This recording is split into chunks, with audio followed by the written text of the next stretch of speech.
Alors bonsoir et bienvenue dans ce live de Santé Réussite TV. Je vais partager ce soir le contenu de mon tout nouveau livre, La santé à 0 francs. C'est un livre que j'avais voulu écrire, que j'ai commencé à écrire d'ailleurs depuis 2017. Oui, c'est depuis 2017 que j'ai commencé à écrire ce livre. Entre-temps, les charges administratives m'ont empêché de me concentrer là-dessus. Mais j'ai saisi cette fin d'année pour revenir sur cela parce que c'est un sujet qui me tient beaucoup à cœur. Nous sommes nombreux à laisser notre corps se dégrader sans savoir quand est-ce qu'il est en train de se dégrader et on prend la maladie comme quelque chose de nouveau. Eh bien, dans ce live, je vais partager avec vous le contenu de ce livre, La santé à 0 francs. Comprendre les signaux du corps, organe par organe, et faire les bons choix avant la maladie. Avec l'aide de l'IA, nous allons apprendre les questions qu'il faut poser à l'intelligence artificielle pour profiter correctement de cet outil plutôt que d'en faire un outil qui nous fait submerger d'informations et qui nous fait en réalité commettre des erreurs encore plus graves que celles qu'on commettait quand on était, je vais dire, totalement ignorant. Parce que c'est une chose est d'avoir accès à l'information et l'autre est de savoir qu'est-ce qu'il faut en faire. On n'a pas tous reçu une formation de journaliste. Aujourd'hui, de nombreuses personnes se mettent à jouer le rôle de journaliste et naturellement, il y a des erreurs graves que des gens commettent. Certaines sont sanctionnées, d'autres ne le sont pas, mais font quand même des dégâts. Nous allons apprendre à ne pas commettre ces erreurs à notre endroit, à nous-mêmes. Parce que lorsque vous avez gardé une fausse idée, vous ne pouvez pas ouvrir votre esprit pour adopter une bonne et en jouir. La technologie a beau avancer, notre corps, lui, ne change pas. Il va garder ses habitudes. Même s'il a l'habitude de s'adapter. Et nous allons apprendre à identifier, à distinguer les signaux d'un corps qui est en train de s'exprimer, qui est en train de s'adapter de celui d'un corps en détresse. Un instant, s'il vous plaît. Je dois prendre un peu d'eau avant de commencer. Avant de continuer plutôt.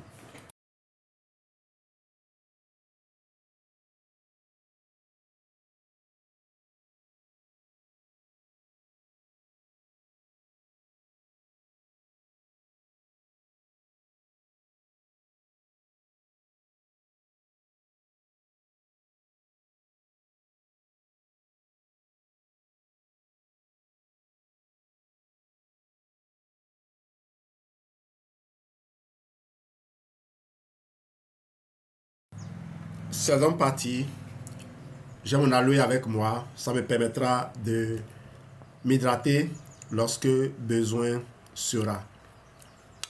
Ce livre est constitué de 23 chapitres. Je vais vous donner rapidement la table des matières. Bon, quand je dis table des matières, c'est le sommaire non détaillé. D'accord? On n'a pas besoin de numéro de page ici. Le titre, La santé à 0 francs, introduction générale, la préface, pourquoi ce livre peut te sauver. La partie 1, comprendre la logique du corps. Chapitre 1, le corps humain n'est jamais silencieux. Chapitre 2, les grands types de signaux corporels. Chapitre 3, signal adaptatif ou signal pathologique, comment les distinguer. Chapitre 4, le métabolisme, la clé du retour à l'équilibre. Chapitre 5, le rôle de l'IA dans l'éducation à la santé. Partie 2, scanner son corps organe par organe. Chapitre 6, le cerveau et le système nerveux. Chapitre 7, le cœur et le système vasculaire. Chapitre 8, les poumons et la respiration. Chapitre 9, le foie, le grand filtre. Chapitre 10, la vésicule biliaire. Chapitre 11, l'estomac. Chapitre 12, l'intestin grêle. Chapitre 13, le côlon. Chapitre 14, les reins. Chapitre 15, la vessie. Chapitre 16, le pancréas. Chapitre 17, le système hormonal. Chapitre 18, le système immunitaire. Chapitre 19, le muscle, les muscles et les articulations. Chapitre 20, la peau. Partie 3, faire les bons choix avant qu'il ne soit trop tard. Chapitre 21, les erreurs modernes qui rendent malade. Chapitre 22, les choix qui sauvent à 0 francs. Et chapitre 23, utiliser l'IA au quotidien pour rester en santé. Conclusion, la santé n'est pas un luxe, c'est une compétence. Et puis, nous tomberons sur les ANES. Le sommet, je ne vais pas le détailler comme je l'ai dit. Je passe de suite à l'introduction générale. Nous vivons à une époque paradoxale. Jamais l'humanité n'a disposé d'autant de connaissances médicales. Jamais les technologies n'ont été aussi avancées. Et pourtant, jamais autant de personnes ne se sont senties fatiguées, déréglées, fragiles ou perdues face à leur propre corps. Fatigue persistante, troubles du sommeil, douleurs diffuses, digestion difficile, stress chronique, inflammation silencieuse. Pour beaucoup, ces états sont devenus normaux. On s'y adapte, on les banalise, on continue jusqu'au jour où le corps ne continue plus. Le malentendu fondamental. Le malentendu n'est pas médical, il est culturel. Nous avons appris à considérer la santé comme quelque chose qui se répare et non comme quelque chose qui se comprend. On consulte quand la douleur est forte. On agit quand les examens deviennent anormaux. On intervient quand le corps crie. Mais entre l'équilibre et la maladie, il existe un territoire immense, discret, négligé, celui des signaux précoces. C'est dans cet espace que se joue l'essentiel. Pourquoi ce livre existe? Ce livre existe parce que la majorité des maladies ne commencent pas brutalement. Le corps parle toujours avant de tomber malade. Les signaux sont le plus souvent ignorés ou mal interprétés. Plus on agit tard, plus les solutions deviennent coûteuses.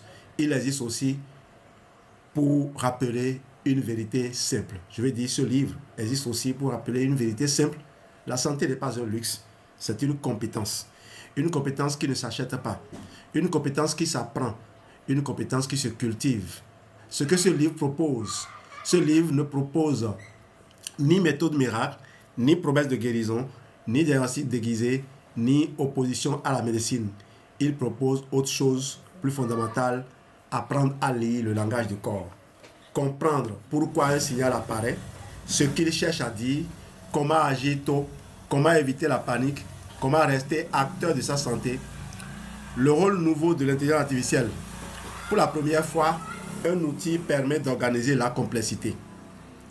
Utilisée correctement, l'intelligence artificielle n'est ni un médecin, ni une autorité. Elle est un outil de compréhension. Dans ce livre, l'IA est strictement encadrée. Elle aide à poser les bonnes questions, à comparer les informations, à éviter les décisions précipitées. Elle ne remplace jamais le discernement humain. À qui s'adresse ce livre? Ce livre s'adresse à celles et ceux qui sentent que quelque chose se dérègle sans pouvoir encore le nommer. À celles et ceux qui veulent comprendre avant de subir. À celles et ceux qui veulent éviter les ruptures brutales. À celles et ceux qui veulent rester autonomes. Il ne s'adresse pas à ceux qui cherchent une solution rapide, sans remise en question. Il s'adresse à ceux qui sont prêts à observer, comprendre et ajuster. Comment lire ce livre? Ce livre peut se lire de manière linéaire ou ciblée, par chapitre, par organe, par signal. Il n'impose rien. Il propose une grille de lecture. Tu n'as pas besoin de tout appliquer. Tu as besoin de comprendre suffisamment pour faire de meilleurs choix. Avant d'entrer dans le livre, garde ceci en tête. Le corps ne ment jamais. Les signaux ont toujours une logique. Écouter tôt coûte moins que réparer tard. La cohérence vaut mieux que la perfection. Le corps parle toujours. Ce livre t'invite à réapprendre à l'écouter. Préface. Pourquoi ce livre peut te sauver? La médecine moderne est l'une des plus grandes réussites de l'humanité. Elle sauve des vies chaque jour. Elle répare, opère, stabilise, remplace, supplée. Face à l'urgence, au traumatisme, à l'infection grave ou à la défaillance aiguë, elle est irremplaçable. Mais elle intervient souvent trop tard, non par manque de compétences, mais parce qu'elle agit là où le corps a déjà franchi un seuil. Ce que la médecine moderne fait remarquablement bien. La médecine sait identifier une pathologie. Elle sait poser un diagnostic. Elle sait intervenir quand une anomalie est objectivable. Mais pour diagnostiquer, il faut des marqueurs clairs, des analyses modifiées, des images visibles, des symptômes installés. Or, le corps ne fonctionne pas par rupture soudaine. Il fonctionne par adaptation progressive. Ce qu'elle ne peut pas faire seule. La médecine ne peut pas surveiller ton quotidien. Elle ne peut pas ressentir ta fatigue. Elle ne peut pas interpréter chaque inconfort discret. Elle ne peut pas t'apprendre à lire ton propre corps. C'est pourtant là que tout commence. Pourquoi le corps parle toujours avant de tomber malade? Avant de se détériorer, le corps compense. Avant de céder, il ajuste. Avant de tomber malade, il envoie des signaux. La maladie n'est presque jamais une surprise pour le corps. Elle est une surprise pour celui qui n'a pas appris à écouter. Les signaux ignorés et les maladies coûteuses. Ignorer les signaux ne les fait pas disparaître. Cela les rend plus chers. Plus chers en argent, plus chers en énergie, plus chers en liberté. Plus on agit tôt, plus les ajustements sont simples. Plus on attend, plus les solutions deviennent lourdes. Le rôle nouveau de l'IA. L'IA n'est pas un médecin. Elle ne doit jamais l'être.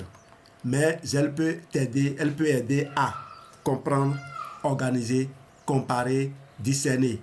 Dans ce livre, elle est un outil, jamais une autorité.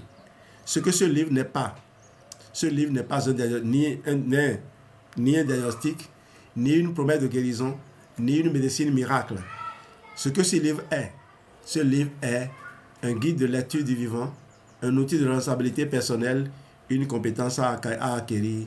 La santé n'est pas un luxe, c'est une compétence. Le corps parle toujours à ceux qui apprennent à écouter. Partie 1. Comprendre la logique du corps. Chapitre 1. Le corps humain n'est jamais silencieux. Le silence du corps est une illusion. Ce sont nos habitudes qui nous rendent sourds. Jean-Louis Dessous. L'une des croyances les plus coûteuses de notre époque est celle-ci. Je suis tombé malade du jour au lendemain. Cette phrase est presque toujours fausse. Non pas parce que la personne ment, mais parce qu'elle n'a jamais appris à écouter le langage du corps. Le corps humain ne fonctionne pas comme une machine qui casse soudainement. Il fonctionne comme un système vivant, adaptatif, intelligent. Avant de rompre, il ajuste. Avant de lâcher, il compense. Avant de tomber malade, il parle. Pourquoi il n'existe pas de maladie soudaine? Une maladie peut sembler soudaine pour l'esprit. Elle ne l'est jamais pour le corps. Entre l'équilibre et la pathologie, il existe toujours une zone intermédiaire, parfois longue, parfois silencieuse, mais jamais inexistante. Dans cette zone, les organes travaillent plus que prévu, les systèmes compensent entre eux, l'énergie est détournée des fonctions secondaires vers les fonctions vitales. Ce processus peut durer des mois, parfois des années. Ce que l'on appelle maladie soudaine est souvent le moment où le corps cesse de compenser. Ce n'est pas le début du problème, c'est la fin de la tolérance. Les signaux faibles, ceux que l'on néglige. Les premiers messages du corps sont rarement spectaculaires. Ils sont discrets, diffus, facilement rationalisables. Fatigue normale, petits troubles du sommeil, digestion un peu lente, maux de tête occasionnels, baisse de concentration, irritabilité, douleurs intermittentes qui disparaissent seules. Ces signaux ont un point commun. Ils n'empêchent pas encore de fonctionner. Tu veux me dire quelque chose? C'est bon? Oh. Rentre dans mon live. Like mon live. Non, il n'empêche pas.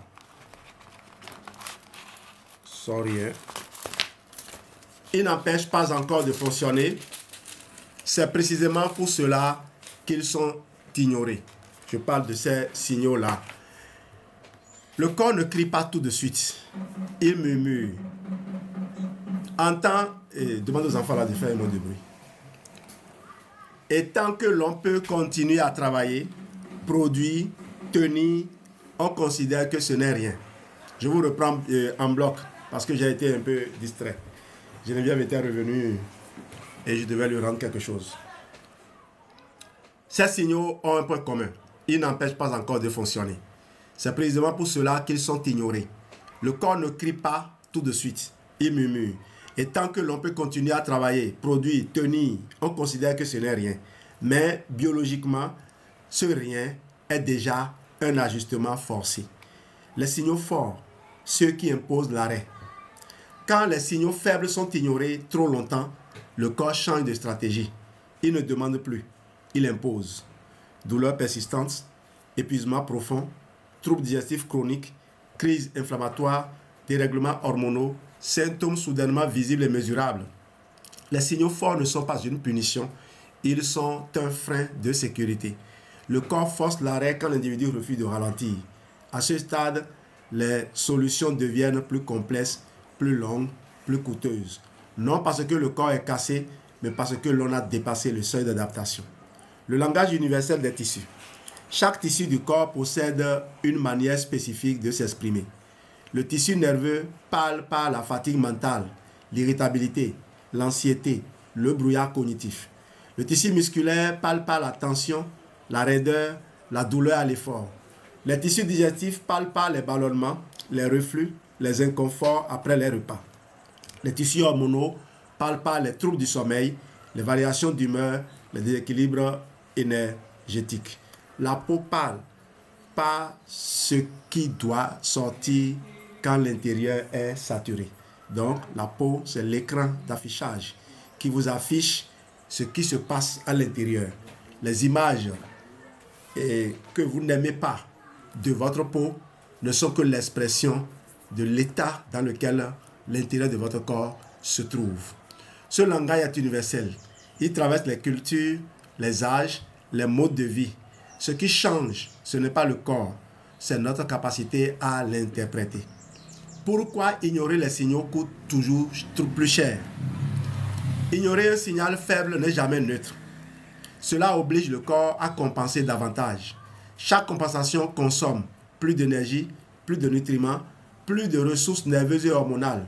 À court terme, cela semble invisible. À long terme, cela crée un déséquilibre durable. Plus on attend, plus les marges d'adaptation se réduisent, les symptômes se multiplient, les solutions se médicalisent.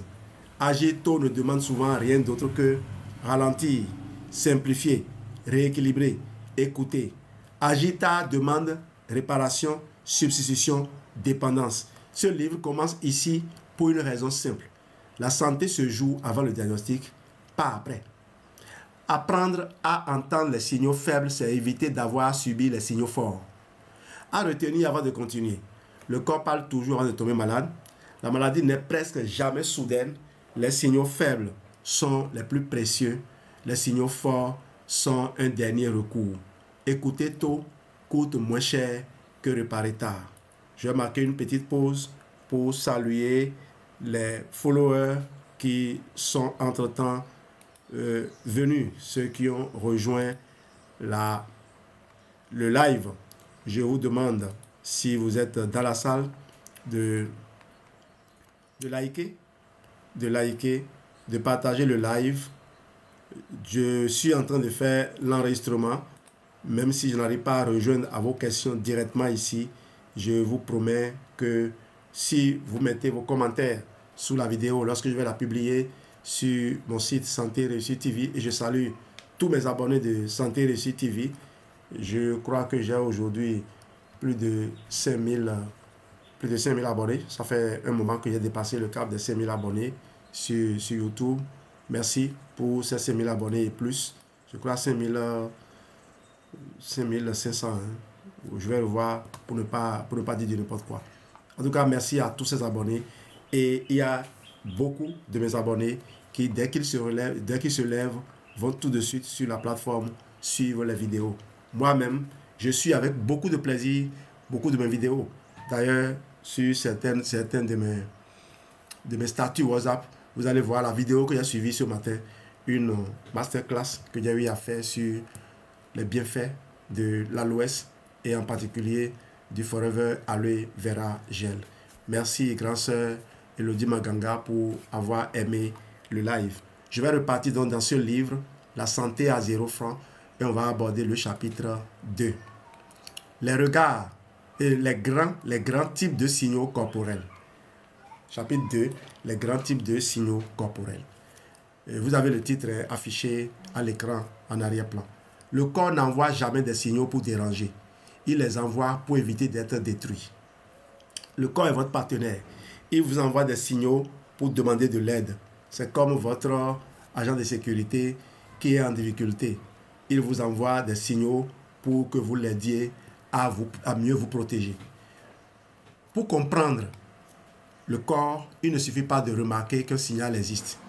Il faut comprendre quel type de signal il est. Le corps ne parle pas au hasard. Il utilise un nombre limité de grands canaux de communication, chacun ayant une fonction précise. Comme dans toute langue vivante, chaque forme d'expression a un sens, une intention, un contexte. Ignorer cette logique, c'est confondre les messages. Les comprendre, c'est retrouver une cohérence biologique. Les douleurs, messages mécaniques, inflammatoires ou nerveux. La douleur n'est pas une erreur du corps, c'est un signal d'orientation. Il existe 3 grandes catégories de douleurs. Les douleurs mécaniques. Elles apparaissent à l'effort, au mouvement, à la pression.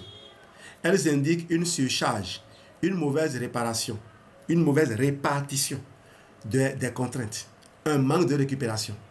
Si vous restez comme ceci trop longtemps, vous savez que vous n'êtes pas en équilibre. Vous aurez mal à la hanche.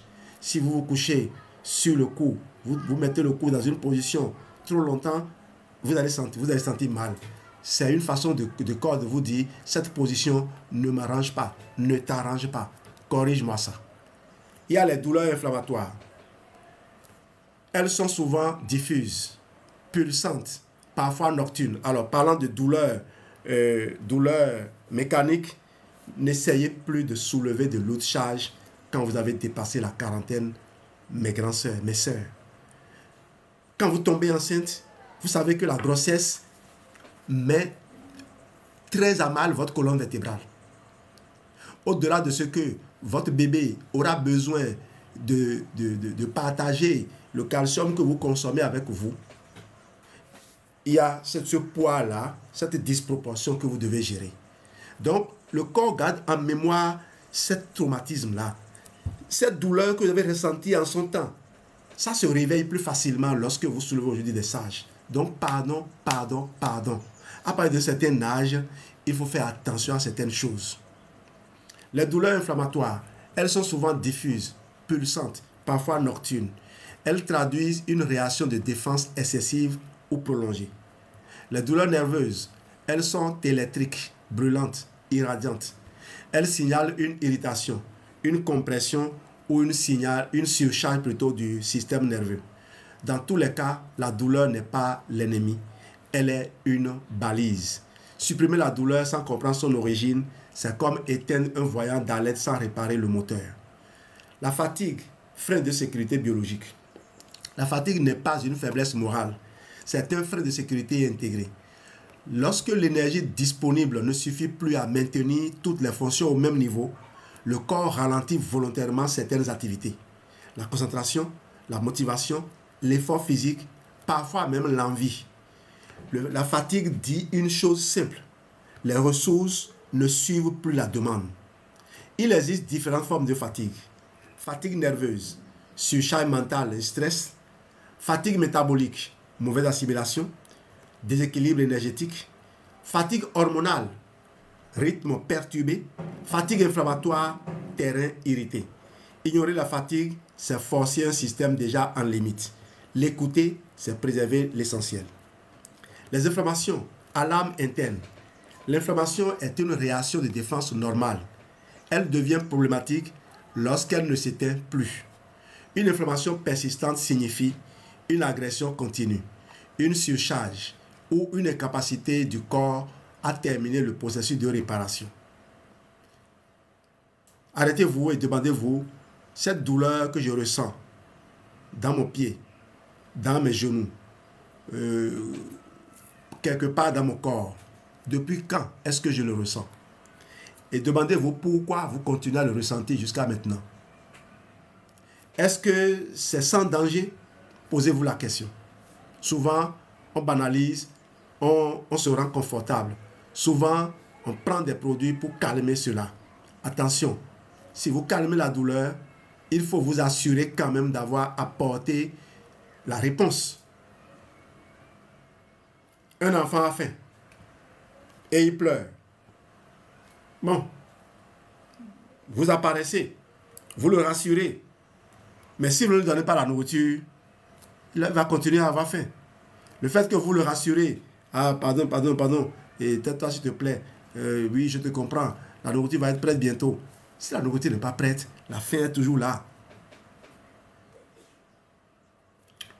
Une inflammation persistante signifie une agression continue, une incapacité du corps à terminer le processus de réparation, une surcharge.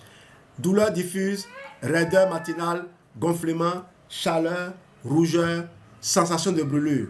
Le corps signale qu'il est en état d'alerte prolongée. L'inflammation n'est pas un ennemi à combattre à tout prix, c'est une alarme qu'il faut comprendre.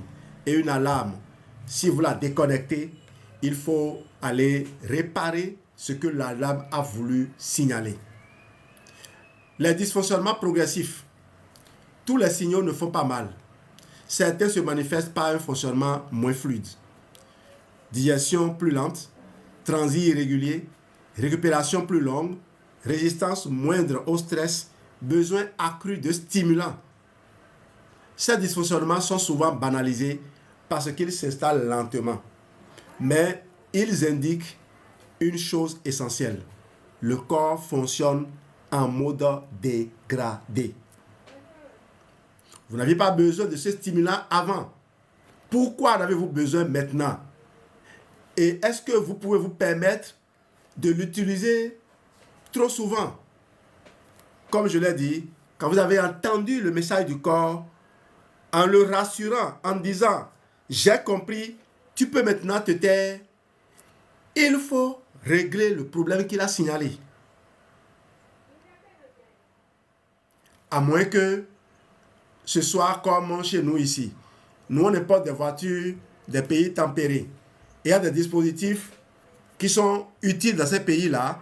Et quand les voitures viennent chez nous, ces dispositifs ne sont peut-être pas utiles à tout moment. Et certains voyants qui s'allument, quand vous voyez les techniciens, ils vous disent non, ça c'est pour là-bas. Mais mes amis, pardon, ne vous arrêtez pas au message rassurant du mécanicien sans être sûr que le mécanicien sait ce qu'il fait. Parce que souvent, eux, ils cachent leur incompétence derrière une fausse assurance. J'ai suivi un reportage sur les voitures qui sont recyclées dans certains pays-là. Je ne vais pas donner de précision pour ne pas dire du mal des autres.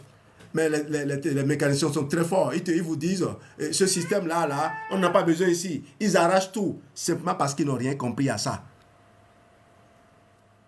Il ne sait pas réparer et pour lui, tout est gâté. Il faut jeter. Et il veut te faire remplacer par ce qu'il sait.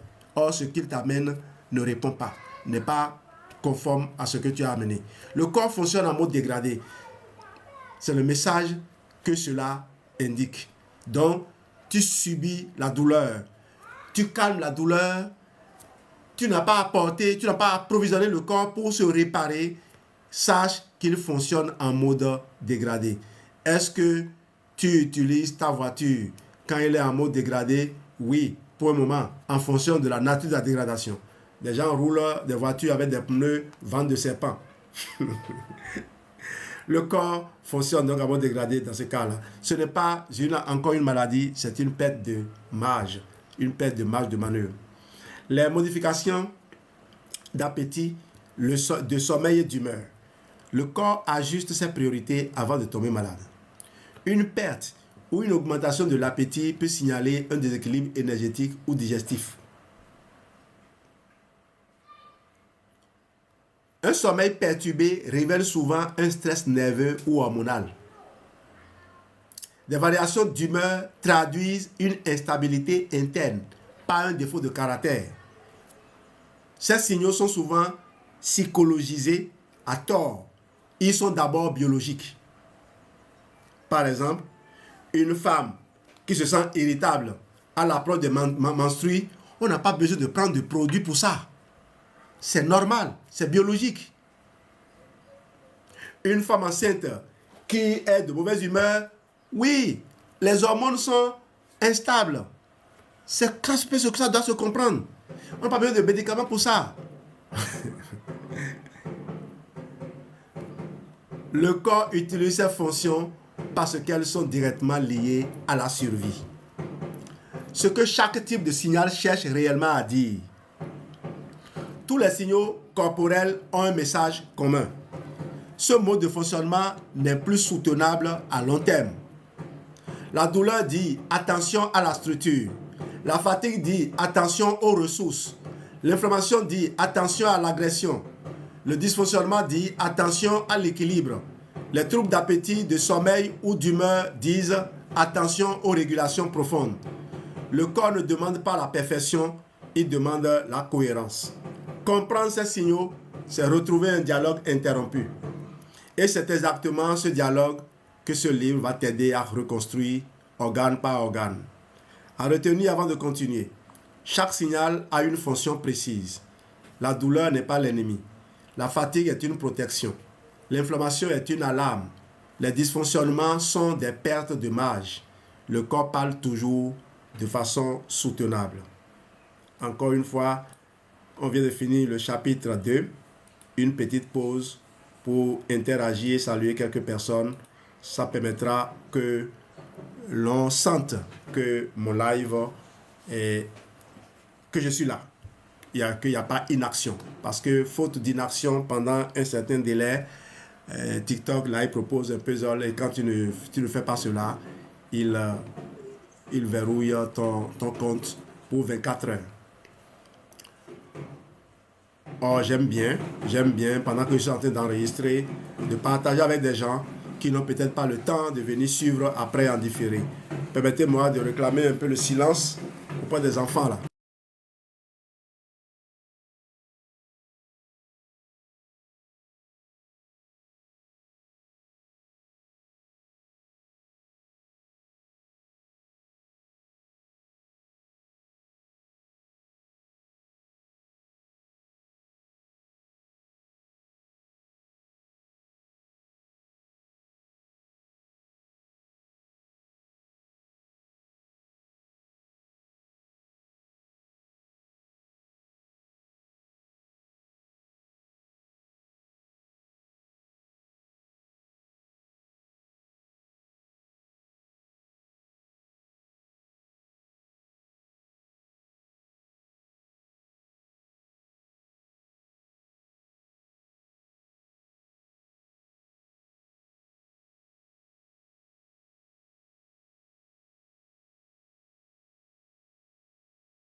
On va passer au chapitre 3, signal adaptatif ou signal pathologique. Il est important de différencier. Je ne vous donne pas ces informations pour que vous vous inquiétiez inutilement. De toute façon, les gens vont toujours continuer à faire ce qu'ils veulent. Mais il y a des gens qui sont très sensibles, qui sont très disciplinés et je souhaiterais que l'information que je leur donne n'aggrave pas leur situation, ne les met pas dans une situation de stress permanent, mais plutôt qu'ils sachent garder leur calme et utiliser ces informations pour construire leur santé, construire leur sérénité. Le corps ne dysfonctionne jamais par hasard. Il s'adapte jusqu'au moment où il ne peut plus. L'erreur la plus fréquente face aux signaux du corps est de les classer trop vite en deux catégories simplistes, normales ou anormales. En réalité, le corps ne fonctionne pas ainsi. Il évolue sur un continuum d'adaptation. Un même signal peut être protecteur à un moment, problématique à un autre. Comprendre cette différence est essentiel car elle détermine quand agir, comment agir et surtout quoi ne pas faire. Pourquoi le corps ne ment jamais? Le corps n'a aucun intérêt à mentir. Il ne cherche ni à punir, ni à saboter, ni à trahir. Son objectif est unique, maintenir la survie et l'équilibre. Chaque signal est une réponse logique à une contrainte. Surcharge, carence, stress, déséquilibre, rythme inadapté. Si un symptôme apparaît, c'est qu'un seuil a été approché ou dépassé. Pas un seuil arbitraire, mais un seuil biologique. Dire que le corps se trompe, c'est projeter sur lui une logique humaine. Le corps ne juge pas, il ajuste. Signal adaptatif. une tentative de compensation. Un signal adaptatif est un mécanisme de protection. Il apparaît lorsque le corps modifie temporairement son fonctionnement pour continuer à tenir malgré une contrainte. Exemple, la fatigue qui force le repos quand l'énergie manque. L'inflammation qui isole et répare un tissu agressé. La douleur qui limite un mouvement dangereux. La perte d'appétit qui allège un système digestif surchargé. Ces signaux ne sont pas le problème, ils sont la solution provisoire. Tant que l'adaptation fonctionne, les structures sont préservées, les fonctions restent réversibles, le retour à l'équilibre est possible. Signal pathologique quand l'adaptation échoue. Un signal devient pathologique lorsque la contrainte persiste, les ressources diminuent, la compensation ne suffit plus. À ce stade, le corps ne s'adapte plus, il subit. Les symptômes s'intensifient, se répètent, s'installent. Ils ne disparaissent plus avec le repos ou les ajustements simples. Ce n'est pas une apparition brutale, c'est une dégradation progressive. Le signal pathologique indique que le système a dépassé sa capacité d'adaptation. Du fonctionnement au structurel quand le seuil est franchi. C'est ici que se joue plutôt la bascule la plus importante. Fonctionnel. Le problème concerne le fonctionnement, pas la structure. Rien n'est cassé. Tout est potentiellement réversible. Structurel. Les tissus sont modifiés, altérés, parfois endommagés. La réparation devient plus longue, parfois incomplète. Le passage du fonctionnel au structurel ne se fait pas en un jour. Il est précédé d'une longue phase de signaux ignorés. Plus l'on agit tôt, plus on reste dans le fonctionnel, plus l'on attend, plus le structurel s'installe. Pourquoi supprimer un symptôme trop tôt peut aggraver le déséquilibre? Supprimer un symptôme sans comprendre sa fonction revient à désactiver un mécanisme de sécurité. Si la fatigue est supprimée artificiellement, le corps continue à s'épuiser. Si la douleur est masquée, la surcharge mécanique persiste. Si l'inflammation est éteinte sans résoudre l'agression, la réparation reste incomplète. Le symptôme n'est pas toujours l'ennemi. Il est souvent le dernier signal d'alerte fonctionnelle avant la rupture. Cela ne signifie pas qu'il ne faut jamais soulager un symptôme. Cela signifie qu'il faut comprendre ce que le corps essaie de faire. Supprimer un signal adaptatif trop tôt ne supprime pas le problème. Cela accélère parfois son évolution vers le pathologique. À retenir avant de continuer. Le corps ne ment jamais. Un signal peut être protecteur ou annonciateur d'un échec. L'adaptation précède toujours la pathologie. Le fonctionnel est réversible. Le structurel est le prix du retard. Comprendre un symptôme est plus important que le faire taire. On enchaîne rapidement avec le chapitre 4. Le métabolisme, la clé du retour à l'équilibre. Le corps ne demande pas qu'on le stimule davantage. Il demande qu'on arrête de l'empêcher de fonctionner. Jean-Louis Dossou. Lorsqu'un déséquilibre s'installe, la question n'est pas immédiatement quel organe va mal, mais plutôt dans quel état fonctionne l'ensemble du système. Ce système global porte un nom souvent mal compris, le métabolisme. Comprendre le métabolisme, ce n'est pas apprendre un concept abstrait. C'est comprendre pourquoi le corps ralentit, pourquoi il compense et comment il peut revenir à l'équilibre.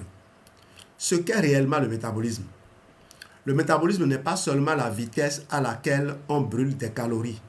C'est l'ensemble des processus qui permettent au corps de produire de l'énergie, utiliser les nutriments, réparer les tissus, éliminer les déchets, maintenir l'équilibre interne, ce qu'on appelle l'homéostasie. Autrement dit, le métabolisme est la capacité du corps à se gérer lui-même. Quand le métabolisme est fluide, l'énergie est disponible, les signaux restent faibles et transitoires. L'adaptation est efficace. Quand le métabolisme est entravé, l'énergie devient instable. Les compensations se multiplient, les signaux s'installent. La majorité des déséquilibres chroniques ne viennent pas d'un organe défaillant, mais d'un métabolisme surchargé ou mal soutenu. On imagine souvent pourquoi les carences sont d'abord fonctionnelles. On imagine souvent une carence comme un manque brutal d'un élément précis. Dans la réalité, les carences commencent presque toujours autrement.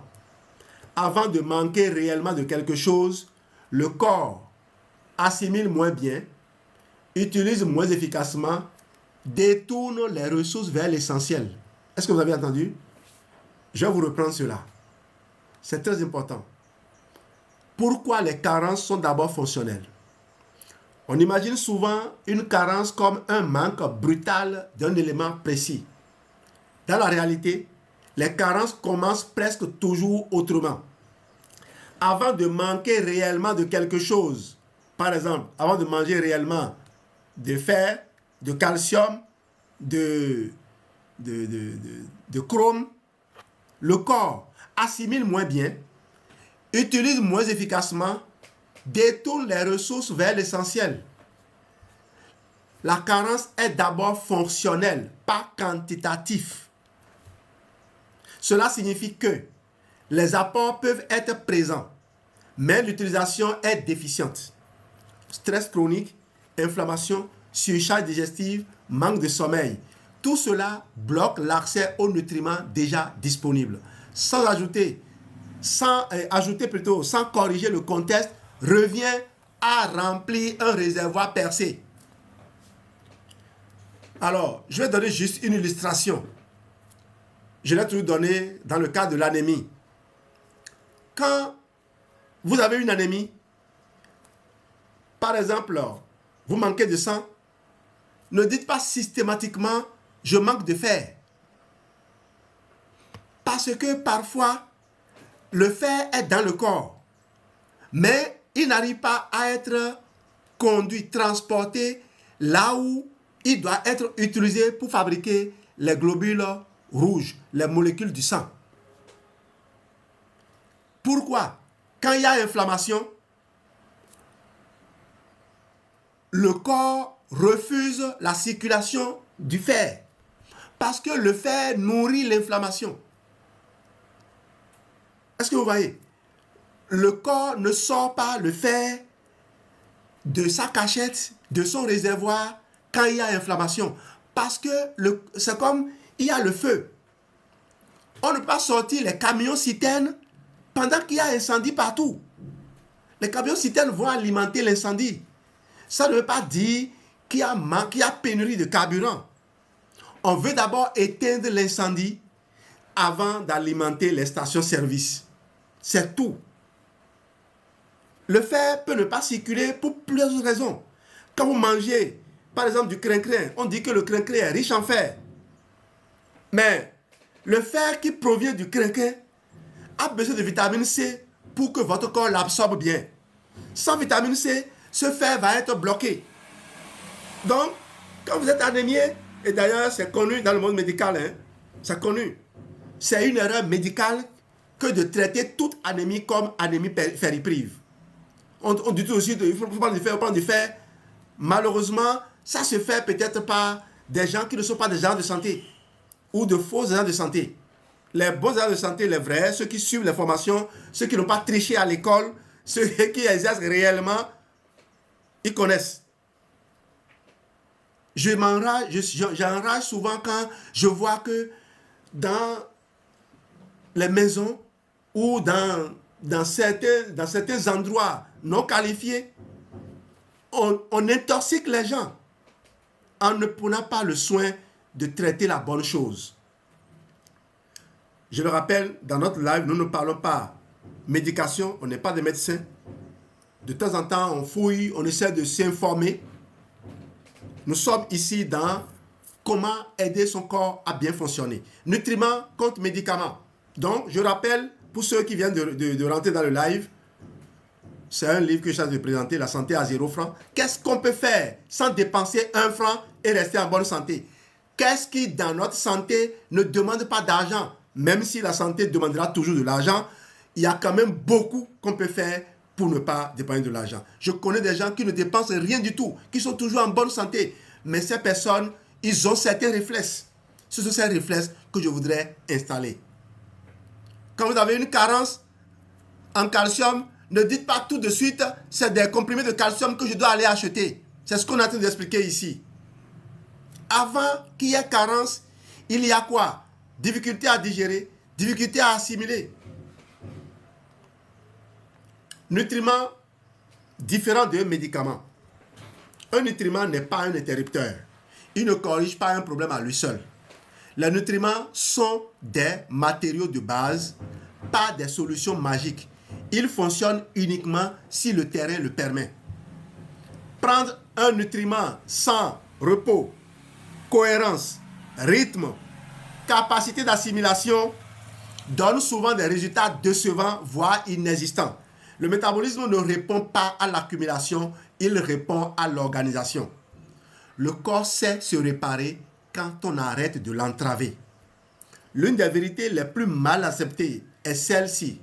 Le corps est naturellement orienté vers la réparation. Ce qui empêche cette réparation n'est pas un manque de volonté, mais une surcharge permanente. Un apport inapproprié. Trop de sollicitations, trop de stress, trop d'informations, trop de stimulation, trop de tentatives de corriger. Oh! Vous avez déjà fait ce qu'il faut. Vous connaissez ces ordinateurs qui se plantent lorsque l'on lance plusieurs fonctions à la fois. Vous avez lancé, patientez que la réponse vienne. On est pressé, on appuie, on appuie, on appuie. Et puis, on a rentré plusieurs commandes. Lorsqu'on enlève les obstacles, le corps fait le reste. Repos digestif, rythme régulier, simplicité, réduction des agressions. Ces leviers sont souvent gratuits, mais puissants. Je les rappelle, repos digestif. Vous avez mangé et vous avez commencé par avoir de la migraine. Vous avez mangé et vous sentez que là-dedans c'est lourd. Oh, ne mangez plus de lourd, pardon. Même si vous avez faim, ne mangez plus de lourd. Recherchez du fluide, du léger, du digestif. Pas de laxatif. Pas de déboucheur de tuyauterie. Le tube digestif n'est pas un tuyau inerte. J'ai travaillé là-dessus. Il y a ce livre qui est déjà disponible, qui m'a servi à faire le live le dimanche passé. Vous avez ça également sur ma chaîne YouTube. Ces leviers sont souvent gratuits mais puissants. Alors, le rôle du repos, de l'énergie et de la cohérence. Le retour à l'équilibre ne repose pas sur l'intensité, il repose sur la cohérence. Le repos permet la réparation, l'énergie stable permet l'adaptation, la cohérence permet la durabilité. Un corps ne guérit pas quand on lui demande plus. Il retrouve l'équilibre quand on lui demande juste. Ce chapitre pose une règle fondamentale pour la suite du livre. Avant d'intervenir sur un organe, il faut respecter le métabolisme global. Sans cela, toute action reste superficielle. À retenir avant de continuer. Le métabolisme est la capacité d'autogestion du corps. Les carences commencent par une mauvaise utilisation. Les nutriments ne sont pas des médicaments. La réparation est naturelle si les obstacles sont levés. Le repos et la cohérence sont des leviers majeurs. Simplifier soigne souvent plus que stimuler. On vient. Alors, question. La personne me dit question pratique. Vous jugez votre question pratique. Ça veut dire que vous voulez prendre le contrôle de mon live. Alors, si vous voulez avoir une réponse de Jean-Louis Dossou, faites d'abord un tour, voir qui il est, quel parcours il a fait, quels sont les livres qu'il a écrits, et rentrez d'abord en vous-même. Vous venez maintenant me poser votre question de façon un peu plus, je vais dire, respectueuse de ma personne. Et puis je vais, parce qu'en disant question pratique, c'est que ce que je fais là n'est pas pratique. Ok? Ne qualifiez pas votre question avant de la poser. Je suis éducateur. Je ne sais pas qui vous êtes. Vous êtes peut-être un médecin d'un niveau supérieur. Mais croyez-moi, devant moi, les médecins baissent d'un ton parce qu'ils savent que je maîtrise le sujet dont je parle. Alors, je partage ici un sujet sur un livre, La santé à 0 francs. Et si vous suivez mon travail depuis un moment, vous savez que j'écoute les gens. J'écoute les gens et je leur apporte les réponses qui conviennent à eux. et à eux seuls. Je ne sais pas si vous êtes un chien, un mouton ou un hippopotame. Si je vous dis manger de la viande le matin, alors que vous êtes un hippopotame, l'hippopotame n'est pas un carnivore, il est un herbivore. Vous comprenez? Donc, j'ai besoin de vous connaître avant de vous donner les réponses. Il n'y a pas de nourriture universelle que quelqu'un doit prendre. Donc, je continue le live. Le rôle de l'IA dans l'éducation à la santé. L'intelligence artificielle n'a pas vocation à remplacer l'intelligence humaine. Elle a vocation à l'aider à penser plus clairement. Jean-Louis Dossou. L'arrivée de l'intelligence artificielle dans le domaine de la santé suscite autant d'espoir que de confusion. Certains y voient une solution miracle, d'autres une menace. Je marque une pause, ce n'est pas dans le livre ici. Je parle ici d'IA générative. De toute façon, si une IA doit jouer le rôle de médecin aujourd'hui, ce n'est pas accessible à nous autres. Ok? Pas encore. Donc, je parle des IA génératives. Alors, il y a bien des hôpitaux 100% IA. On n'en a pas encore ici. Et je ne suis pas sûr que c'est demain et dans deux semaines qu'on va autoriser ça. Et même si cela existe, tout le monde ne pourra pas payer pour pouvoir accéder à ça. Et même quand vous aurez accédé à ce soin fait 100% par une IA, vous allez rentrer chez vous et continuer à vivre. Les informations que je partage, c'est ce qui vous permet de continuer à vivre librement. C'est comme une voiture électrique qui va se charger là où il y a les bornes. Quand vous avez fini votre charge, vous allez rouler jusqu'à ce que vous trouviez une autre borne pour vous charger. Je vous permets de rouler. OK? Donc, on est au chapitre 5, le rôle de l'IA. La réalité est plus simple et plus exigeante. L'IA est un outil. Et comme tout outil puissant, elle peut éclairer ou égarer. Ce chapitre pose un cadre clair. Ce que l'IA peut faire, ce qu'elle ne doit jamais faire, et comment l'utiliser de manière responsable pour mieux comprendre son corps. Ce que l'IA peut faire, l'IA excelle dans 3 domaines essentiels pour l'éducation à la santé. Organiser l'information.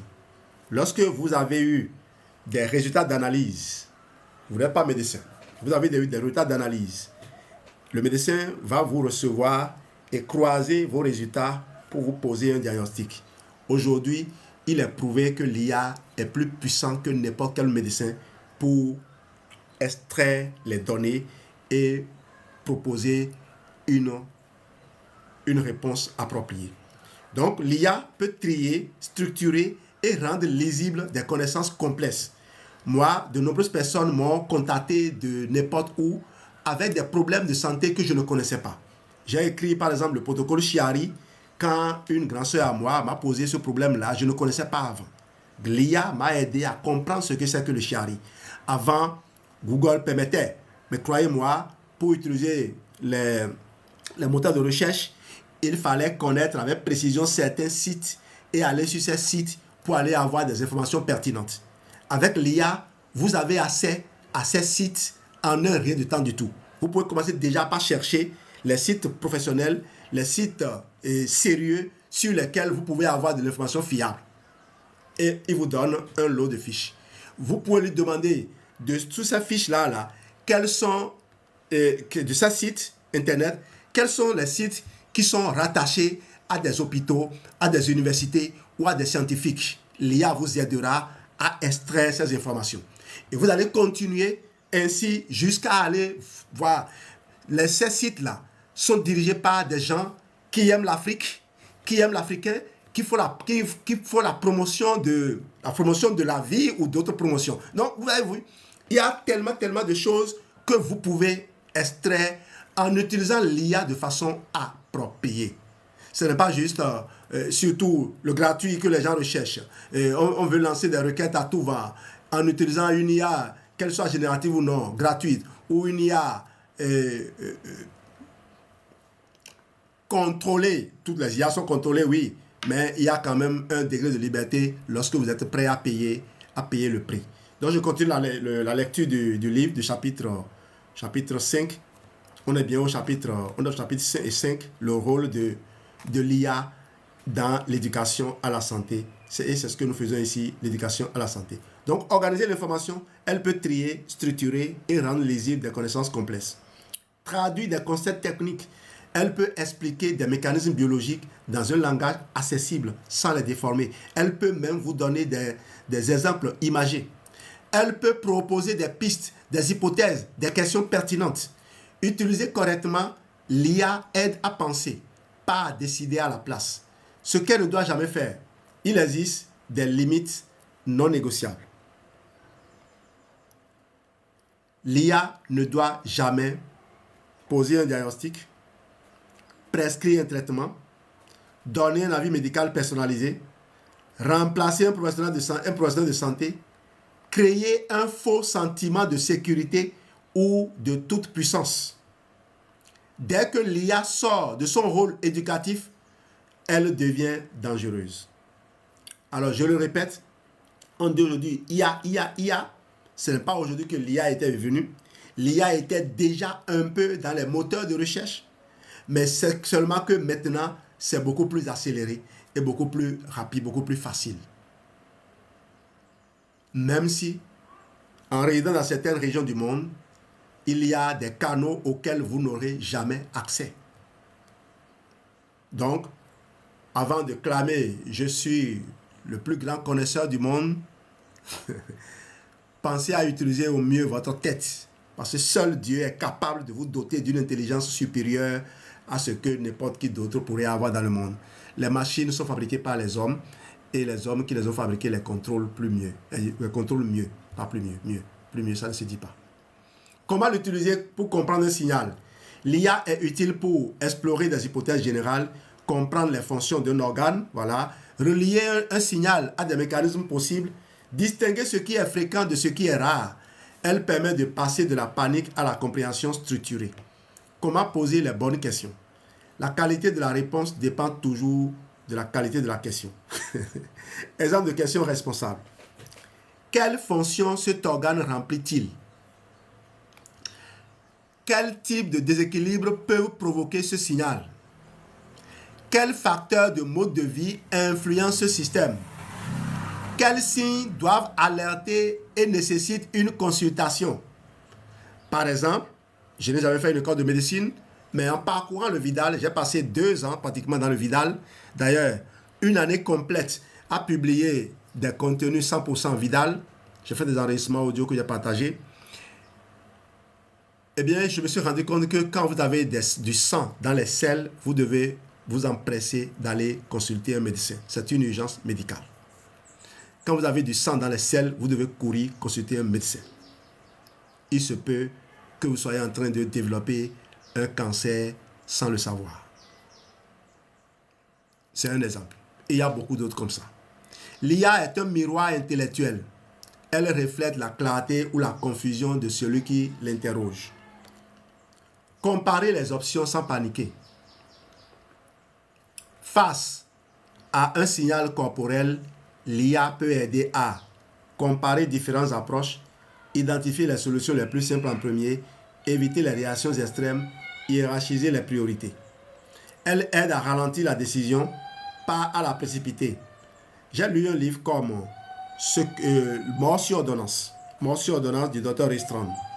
Eh bien, ce livre m'a appris à encadrer mes prospects, les gens que j'accompagne, à améliorer leur relation avec le médecin.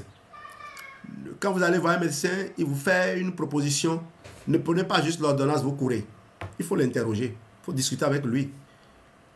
Normalement, quand un médecin vous reçoit, l'une des choses qu'il doit d'abord se demander, c'est quels soins vous suiviez, quel médecin vous suivez, quels sont les médicaments que vous avez l'habitude de consommer, pourquoi vous consommiez ces médicaments. Si ces questions ne sont pas venues, c'est que le médecin est pressé et il faut peut-être l'interroger. Est-ce que ce n'est pas important de savoir que j'ai pris il y a 3 jours des anticoagulants, qu'on m'a prescrit des anticoagulants? Il va dire, ah, on t'a prescrit des anticoagulants, mais tu avais quoi? Qui te l'a prescrit? Non, c'est une façon de parler. Hein. Peut-être que je raconte du n'importe quoi, mais c'est important. Et Restaurant, en tout cas, m'a appris, il a un tableau dans lequel il demande de noter tel médicament m'a été prescrit à telle date par tel médecin. il va demander de prendre ça à telle dose. Vous devez noter ces choses-là dans votre carnet. OK? Elle aide à ralentir la décision par la précipité. Évitez les décisions destructrices. Beaucoup de décisions nocives en santé sont prises sous le coup de la peur, de l'urgence perçue, de l'information mal comprise. Et ça, que ce soit avec l'IA ou avec des gens de santé, ça s'est déjà produit. Hein. Moi, j'ai un ami qui m'est revenu ici totalement apeuré par ce qu'on lui a présenté comme résultat. Oui, le médecin avait peut-être, ou la personne qui l'a reçu, avait peut-être paniqué, mais elle n'avait pas paniqué, la personne n'avait pas paniqué à tort. Parce que 2 ans après, ce monsieur s'est retrouvé à l'hôpital pendant pratiquement 1 mois avant de se relever. Ce médecin a voulu lui épargner quelque chose. Même si la proposition qui était faite n'était pas la meilleure, c'était plutôt une recommandation d'une meilleure prise de conscience du fonctionnement de son corps qui devait être faite. Parce qu'au stade où il était, il y a 2 ans, il ne pouvait pas se mettre à consommer des médicaments pour espérer ne pas tomber là où il est tombé. Peut-être que s'il prenait des médicaments en maintenant le même rythme de vie, il serait allé plus loin. Parce que chez nous ici, quand on prescrit un médicament à quelqu'un, alors que le médicament doit être utilisé dans un temps pour améliorer les choses, pour espérer améliorer les choses, les gens gardent ça comme leur médicament à vie. Ils ne retournent plus chez le médecin pour demander un réajustement, un remplacement ou carrément une suppression, un changement total. Non, ils vont juste à la pharmacie et ils achètent. Je ne sais pas si c'est vrai ce que je dis, mais c'est des informations que je donne comme ça. Il faut vérifier. L'IA comme outil de discernement, jamais comme gourou. Un gourou donne des réponses définitives. L'IA responsable pose des questions. Si une IA affirme sans nuance, promet des résultats, pousse à l'action sans conteste, alors elle est mal utilisée. Le discernement reste humain, l'IA ne fait que l'accompagner. Limite éthique absolue. Il existe des lignes à ne jamais franchir. Ne jamais substituer l'IA à une consultation nécessaire. Ne jamais cacher ou minimiser un signal grave. Ne jamais utiliser l'IA pour justifier l'inaction. Ne jamais déléguer sa responsabilité personnelle. L'IA n'est pas une autorité. La santé est un engagement conscient, pas une automatisation. À retenir avant de continuer, l'IA est un outil éducatif. Elle éclaire, elle ne décide pas. Elle organise, elle ne diagnostique pas. Elle aide à réfléchir, pas à obéir. La responsabilité reste humaine et elle demeurera humaine. Scanner son corps, organe par organe. C'est la partie 2 et on va entamer le chapitre 6. Mais avant, je veux m'assurer que tout va bien de ce côté-ci. Salut aux nouvelles personnes qui ont rejoint mon live. Je vous demande d'avoir l'esprit ouvert, de venir pour apprendre et pour contribuer. Venez avec un esprit critique, pas un esprit de critique. Cela dit, on dit souvent sur les réseaux sociaux d'admirer les haters. Mon travail ne me permet plus de faire ça. Non, parce que ces personnes qui, sur les réseaux sociaux, manquent aux autres, ne respectent pas aussi les règles de la communauté. L'une des règles qu'on nous donne, c'est quand même de la courtoisie. Et l'une des choses que je propose aussi à des partenaires Forever connectés, l'une des choses que je propose, quand vous tombez sur un post d'un partenaire Forever, aimez le post. Aimez le post, à moins que ce soit véritablement une allégation, quelque chose que vous n'aimez pas du tout, vous n'êtes pas obligé d'aimer. Mais passez parce que vous pensez qu'en encourageant un FBO, et on va voir, vos clients vont fuir vers lui, c'est faux. Donnez aux autres ce que vous aimeriez recevoir vous aussi. Et de toute façon, moi je sais que vous recevez beaucoup de ce que je fais. Je me suis imposé cela désormais, donc ne soyez pas surpris que j'aime les choses. Parfois j'aime et je me dis, parce que j'ai aimé maintenant, les gens vont dire, Jean-Louis a validé. Oui, j'ai déjà été appelé par des aînés qui m'ont dit, attention, avec le statut que tu as, si tu approuves certaines choses, les gens vont croire que c'est bien de le faire.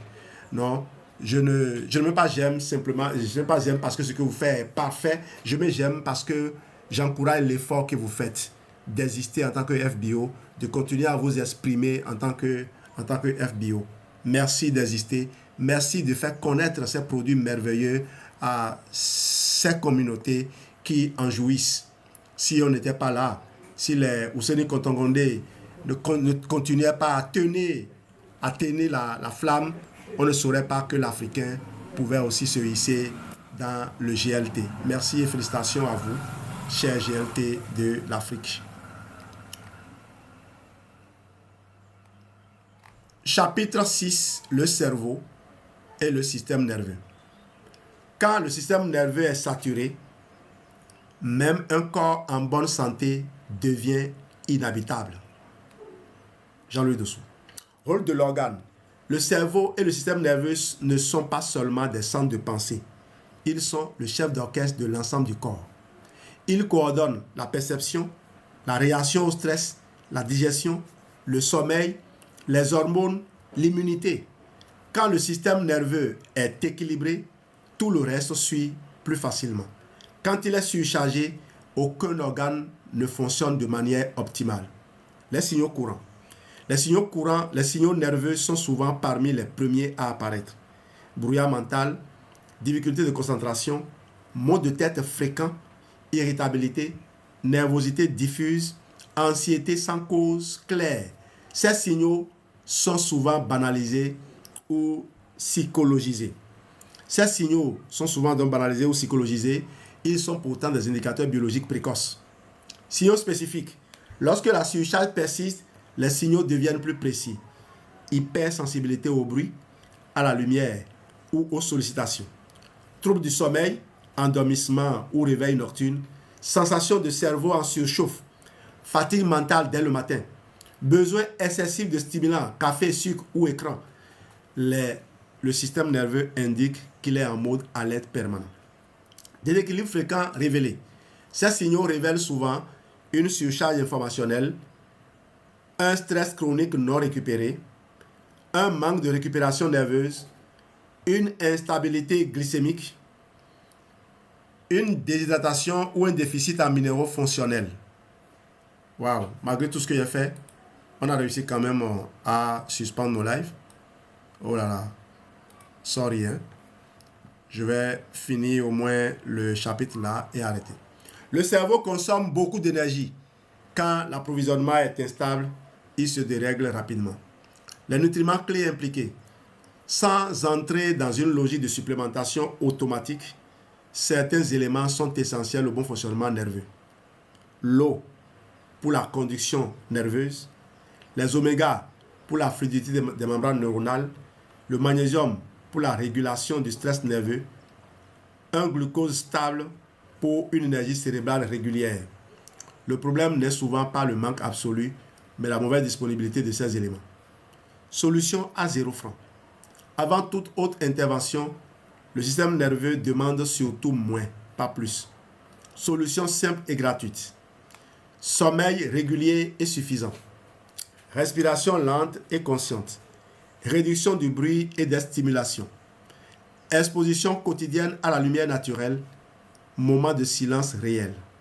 Ces pratiques ne stimulent pas le système nerveux, elles lui permettent de redescendre. Choix qui sauvent et les choix qui détruisent. Choix qui sauvent. Rythme régulier. Pause sans écran. Simplicité des journées. Respect des signaux de fatigue. Choix qui détruisent. Surcharge mentale permanente. Stimulation artificielle constante. Ignorance de la fatigue cognitive. Compensation par excitant. Le système nerveux ne casse pas brutalement, il s'épuise progressivement. Quand consulter sans attendre?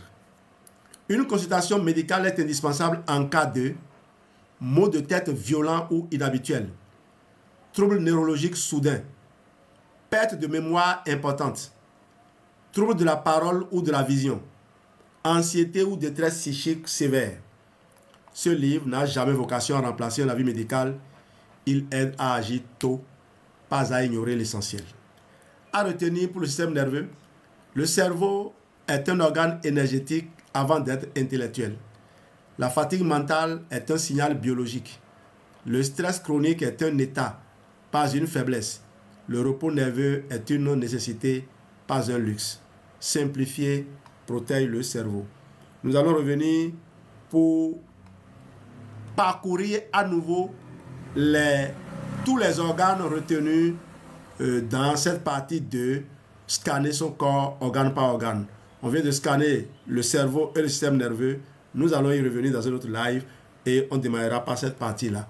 Merci à vous et toutes mes excuses à mes auditeurs de TikTok qui ont été interrompus. Je demandais justement à TikTok Live Studio d'améliorer un peu leur système parce que ne pas être en train d'interagir dans le chat ne veut pas dire qu'on est absent. Il va falloir peut-être mettre dans votre algorithme ou dans votre base un détecteur de son.